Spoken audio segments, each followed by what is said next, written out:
Então, antes da gente falar propriamente da violência no mundo, a gente precisa entender que a violência, ela está de alguma forma em nós. Quando a gente trata do tema violência, geralmente a primeira ideia que vem na nossa mente são grandes eventos, feminicídio, mortes, assaltos, enfim, São coisas grandes, mas na verdade, Jesus nos ensina que é do coração que procedem os atos que ferem. Na verdade, a prática da violência, ela demonstra uma dificuldade, uma dor de um espírito que está em desarmonia consigo mesmo e com a lei de amor e caridade. Então, é importante a gente olhar para a questão da violência. Quando eu fui convidada para trabalhar esse tema, eu fiquei pensando como abordar a violência e, na verdade, fazendo a leitura, eu percebi que a gente tem que olhar primeiro para a gente, para depois olhar o todo. E para isso, não casualmente, caiu um diálogo na minha mão, nas redes sociais, que eu gostaria de compartilhar com vocês, que é um diálogo entre um aprendiz e um mestre. O aprendiz pergunta para o mestre: por que me sinto tão atacado, tão facilmente? Ele responde: porque você confunde opinião com identidade. Mas quando discordam de mim, dói, diz o aprendiz. O mestre responde: dói porque o orgulho acredita que ser contrariada é ser diminuído. O aprendiz continua dizendo: então o problema não é o outro? Resposta: o conflito raramente é. O conflito do apego nasce do apego à imagem que você defende. Eu só quero ser respeitada, diz o aprendiz. O orgulho não quer respeito, quer superioridade disfarçada de justiça. Isso parece duro demais, diz o aprendiz. A verdade não é dura, o orgulho que é frágil. Como sei que é o orgulho que está falando? Quando você precisa provar algo, justificar demais ou vencer alguém. Mas sem ele, eu não viro ninguém? Pergunta o aprendiz. Sem ele, você vira presença. E presença não precisa se afirmar. Então, quem sou eu sem ele? Aquilo que observa sem defender, aquilo que escuta sem reagir. Vocês se identificaram nesse trecho? Eu vi que está sorrindo ali para mim, acho que é positivo operante. Quantas vezes no nosso cotidiano, de formas diferentes, a gente não entra nesse diálogo? Quando alguém nos agride ou nos impõe alguma coisa e a gente se revolta em vez de calar. Quantas vezes a gente não vai numa tentativa de defender a minha identidade, quem eu sou, porque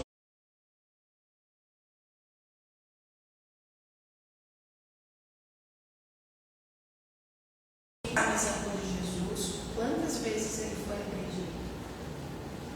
Quantas vezes Jesus respondeu com violência? Quantas vezes Jesus foi agressivo? Jesus foi sempre o quê? Presença. Porque ele não tinha que provar nada. Ele não tinha que fazer com que as pessoas acreditassem nele. As pessoas acreditavam porque elas queriam acreditar, porque elas estavam prontas a acreditar, porque aquilo fazia sentido. Mas se aquilo não fizesse sentido para as pessoas que Jesus pensava e fazia, ele perdoava e ele compreendia que aquela pessoa ainda não estava pronta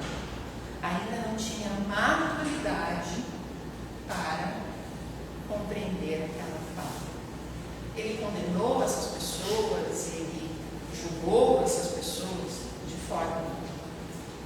Então, esse diálogo que eu acabei de ler para vocês, ele ajuda, pelo menos para mim, eu consigo por isso, porque ele me fez me defrontar comigo mesmo em várias situações no cotidiano em que a gente resbala do gatilho do orgulho, do egoísmo e da vaidade.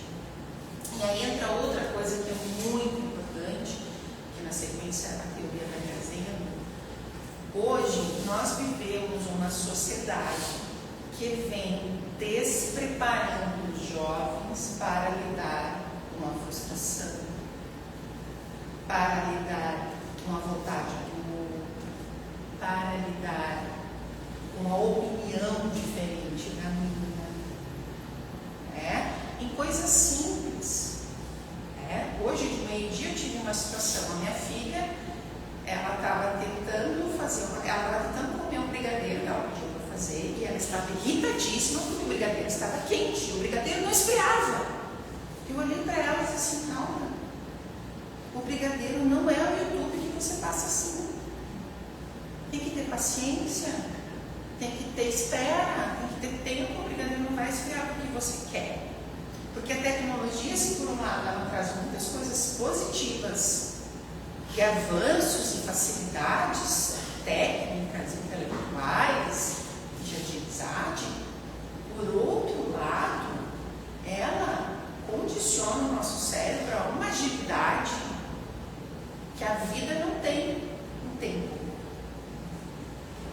E isso gera o que? Irritação, impaciência, intolerância. E ainda, trazendo mais um pouco para o diálogo, se a gente parar para pensar da dualidade política que a gente tem hoje, sem querer ter partido de... Não estou discutindo política, eu estou falando da dualidade política, que ambas as partes que a gente vê estão certas. E quando há debate, o que a gente escuta? Um monólogo de dois. Monólogos que falam sobre as suas verdades, sobre as suas crenças, sobre as suas certezas, e não se escutam.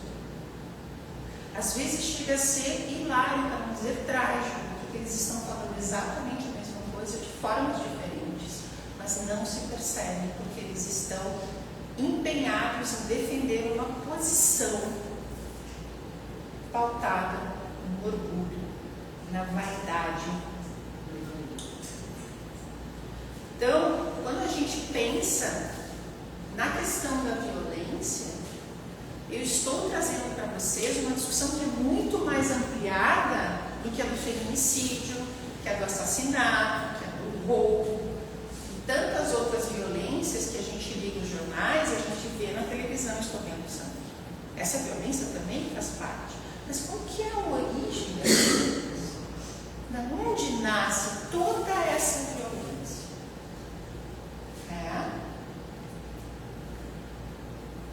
Assim, entrando um pouco dentro da teoria, o Espiritismo já nos traz, Allan Kardec já mostrou isso. O orgulho e o egoísmo são as principais fontes de todos os desafios morais que nós temos enquanto espíritos em processo de evolução.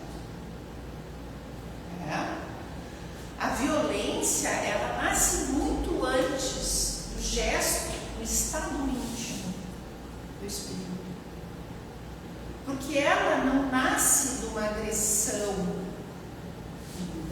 nasce de um direcionamento interno que nós temos, porque nós não temos um autoconhecimento. Se eu tenho, eu ando de Uber para cima e para baixo, eu digo para quase todos os Ubers, eu não poderia ser Uber, porque eu ia matar alguém. Porque as pessoas fazem coisas no trânsito que são surreal. Parar no meio do trânsito para levar para o outro lado. Não tem, algumas pessoas acham que quando compram um carro, elas compram o direito da rua também.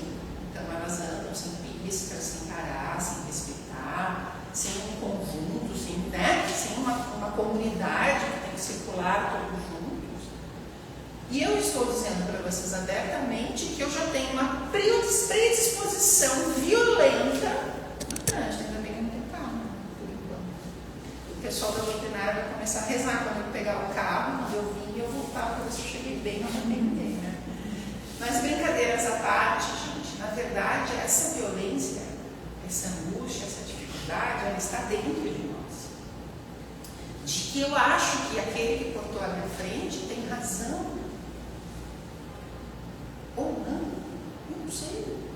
Mas ele cortou a minha frente. Quem que ele pensa que ele ia cortar a minha frente no trânsito? E traga o trânsito como uma coisa recorrente, porque é o lugar que nós todos mais nos estressamos. Ainda mais agora, pré-carnaval, o trânsito fluindo de Florianópolis. Então, a violência, ela está pautada dentro do orgulho e do egoísmo.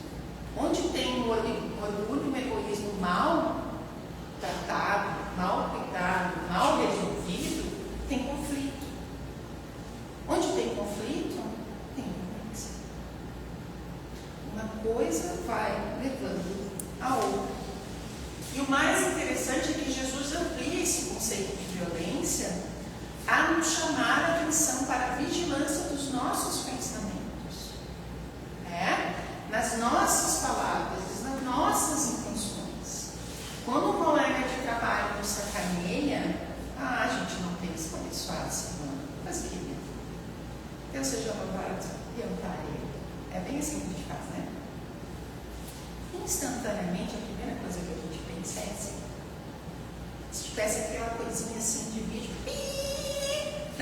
que aparece, porque a gente é automático.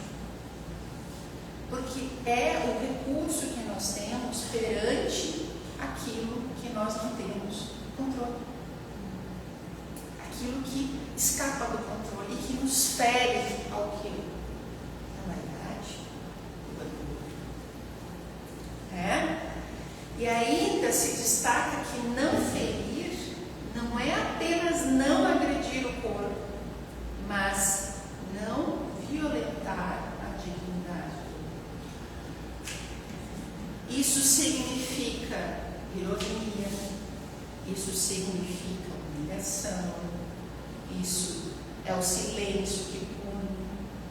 Quantas a gente não vê assim de histórias em famílias que irmãos deixam de se falar, que marido e mulher deixam de se falar? O julgamento precipitado sobre uma situação que a gente não tem todas as informações, porque a gente sempre vai julgar a partir da nossa perspectiva e não do outro. E a reatividade, é bater o levante. É que nem carrinho bate-volta.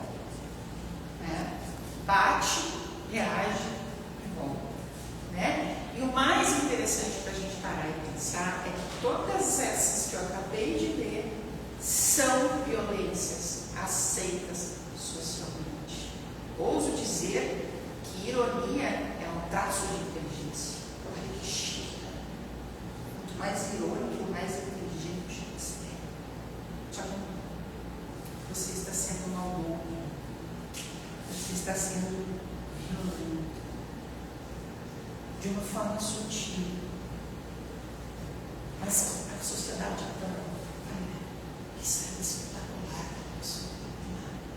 Muito chique. Quem dera eu tivesse esse cérebro afiado para responder dessa forma. Vocês já não pensaram assim? Legal. Quando eu vi uma situação assim, não tinha pensado nisso. Bacana. Não vou pensar mais depois de ter estudado. Mas o importante da gente pensar aqui, quando a gente trata da questão da violência, é para a gente refletir de que essas coisas que a gente faz no nosso cotidiano, como socialmente aceito, ferem. Se a gente se colocar na pessoa, no lugar do outro, como é que nós nos sentimos? Diante de uma humilhação, de um discurso de bullying, de uma ironia. A agressividade, ela não nasce da força, mas da fragilidade interior. Isso é o que Joana nos conclui em conflitos existenciais. Lembra do que eu falei no início? A violência é desarmonia do sujeito consigo mesmo e com a lei de amor, de justiça. Se é desarmonia, é fragilidade. Porque por se sentir frágil, por se sentir inseguro, por se sentir excluído, muitas vezes a violência aparece como uma alternativa para a gente se posicionar, para a gente se fazer ouvir. E quando, a doutrina vai trazendo isso, quando o espírito não elabora os seus conflitos, ele reage, fere, ele se defende como forma de sobrevivência emocional. Gente, não é que a gente não possa se defender. Não é disso que eu estou falando. Eu estou falando de ser violento quando a gente não precisa usar da violência. E aí lembro de uma passagem, uma situação de Chico Xavier teve, não lembro direito da história, mas era algo assim: Chico, você não vai reclamar que a pessoa te ofendeu? Não tem uma história assim, é isso, né? A pessoa meio que agrediu Chico Xavier, alguém agrediu, e a outra pessoa: pô, mas a pessoa te ofendeu. Isso, mas eu não me senti ofendido. Porque aquilo, dentro do conhecimento e do espírito maduro que ele era algo que tinha mais a ver com a pessoa, de uma agressão que a pessoa sofria, de uma violência que talvez a pessoa sentia, do que para ele. E da mesma forma voltamos a Jesus. Quantas agressões que ele não foi agressivo, quantas humilhações que ele não devolveu humilhação. Então, não é ser injustiçado ou permitir que façam da gente gato de sapato, não é isso. Se há um risco, precisa se defender, a gente se defende. Mas existem formas e formas de se defender. Eventualmente, raramente, se precisa da força, se precisa de um posicionamento. Mas se a gente pensar em termos de verdade, o diálogo, a verdade não é dura, ela é presença. Só que muitas vezes a gente interpreta a verdade com essa dureza que dói. E por doer, ela se torna dura. Mas é muito melhor a gente lidar com uma verdade do que com uma mentira. Porque a gente vai ter que lidar duas vezes, com a decepção da mentira e atender a verdade. Então essas nuances das relações entre nós que vão gerando a violência. E assim, quando somos uma teia, quando somos um tecido, segundo a perspectiva sistêmica, da psicóloga, nossa sociedade é composta por quem? Se não milhares e milhares de pessoas que vivem, que se decepcionam, que se alegram, que têm traumas, que têm histórias, que se cruzam no trânsito aleatoriamente. Então, a violência que a gente vê na nossa sociedade é o resultado desse conjunto de espíritos no planeta de provas e expiações, que está evoluindo para o planeta de regeneração, mas que ainda tem na violência a sua saída para resolver os seus problemas. E a doutrina, ela até no artigo eu escrevi isso, uma palavra dela, a doutrina espírita, ela traz, ela é exigente, essa palavra, ela é exigente, mas o resultado dela é libertador. Porque a doutrina está pedindo que a gente trabalhe dentro da lei do amor ao próximo, faça o outro que eu gostaria que ele fizesse para mim, que você tenha autoconhecimento.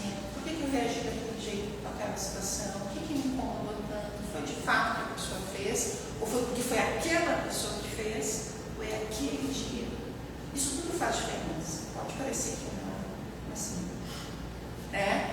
E a doutrina nos orienta, sem educação do íntimo, repetimos no coletivo aquilo que não resolvemos em nós.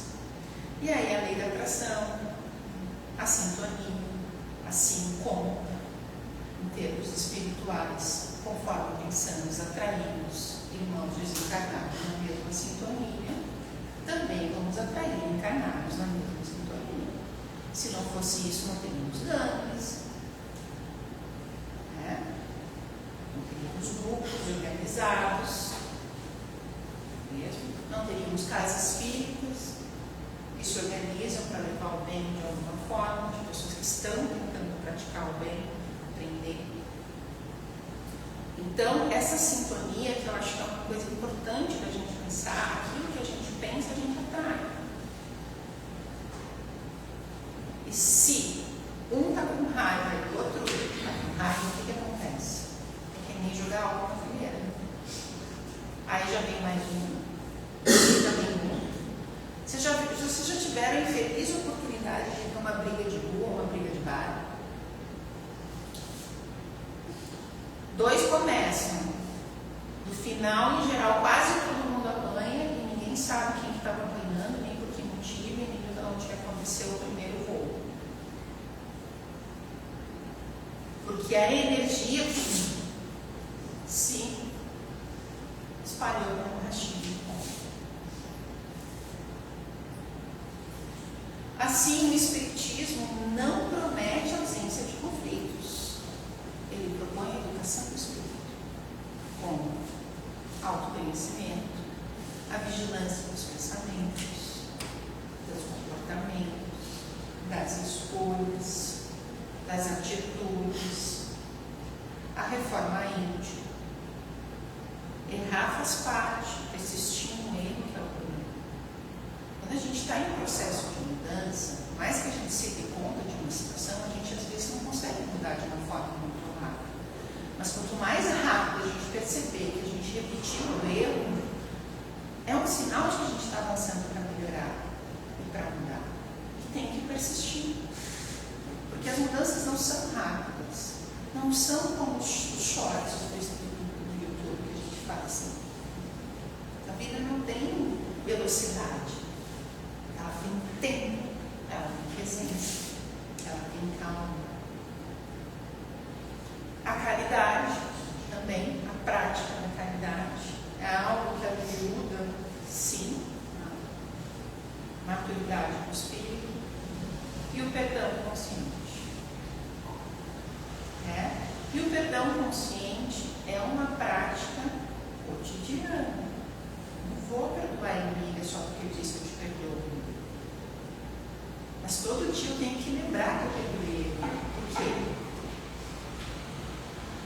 Que eu quis perdoar, porque eu entendi, ou porque eu não entendi, ou porque eu não quero aquela coisa para mim. É problema dela. Eu que tenho que perdoar. Então, às vezes eu te perdoo aquelas coisas de criança, uma menina vai, pede perdão para ele, dá um abraço, as crianças vão assim, ó. É mais ou menos assim que a gente faz no início. Com o tempo a gente já consegue abraçar, com o tempo a gente já consegue chegar perto. E dependendo da pessoa, a gente não consegue chegar perto, tá tudo bem, tá cada um com um lado, tá tudo certo, mas não vai levar com ele a minha raiva. E nem eu ficar com a raiva. Essa é a prática do perdão consciente. É um exercício que é uma escolha ativa de cada um de nós. Porque tudo que eu aprendi dentro da doutrina espírita são tudo decisões ativas, conscientes, que nós fazemos. Para o bem, para o melhor, para o perdão. Por isso que a doutrina espírita exige. Porque ela exige de você a escolha. E a violência do mundo diminui quando a violência em nós começa a ser reconhecida e transformada. Quantas situações a gente não viu que a pessoa vem com toda, e aí tu dá uma risada, ou tu brinca, ou tu leva numa boa, a pessoa se desarma e morre. Quantas vezes na relação com quem tem filhos, às vezes eles aprontam umas coisas, eles vêm com uma cara, a gente... Aí daqui a pouco tu dá uma risada, ele começa a rir e aquilo acaba se tornando mais educativo do que uma briga. Tipo assim, filha, foi engraçado, mas não dá para fazer isso. Dá para fazer. Ensinar sem violência, dá para educar com amor, dá para perdoar sem agredir. E o que o Evangelho nos, que o Evangelho nos eduque o coração antes que a dor precise fazer. É aquele velho ditado que a gente escuta. As pessoas chegam na casa espírita pelo amor ou pela dor. A lei é de nós, porque a gente não educou o coração, chega aqui pela dor. Assim, para arrematar tudo que eu falei, a violência, na visão espírita, é a expressão do espírito em desarmonia com a lei do amor. Ela nasce no orgulho, no egoísmo, não educados, manifesta-se nas relações e se transforma pela educação moral no coração